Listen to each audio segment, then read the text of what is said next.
In this Blender tutorial, I'm going to show you how you can export a Rigify-rigged animation from Blender as an FBX and then import it into another Blender file. Sometimes you have an animation that you've made with a rig made in Rigify, and you just want to export it into another scene. This is not best if you want to animate the armature in another scene. There are other methods for that, but if you have the animation made and you just need it to be in a new scene, this method works very well. Here is my animation, and I have my rig and my mesh. I want to make sure that I select the rig and the mesh over here in the outliner. I have both selected.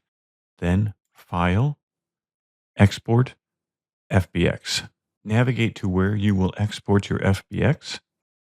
At the top, select Limit to Selected Objects. Under Armature, select only deform bones and uncheck Add leaf bones. In addition, up in path mode, it can be a good idea to select copy. This will copy any assets like textures that you may need to the same directory that you export to. Since you're transferring your files, this is a good idea.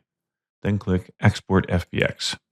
Now you're ready to import that FBX file into Blender or other 3D modeling programs, and it will have your animation, your mesh, and your texture. Happy 3D modeling!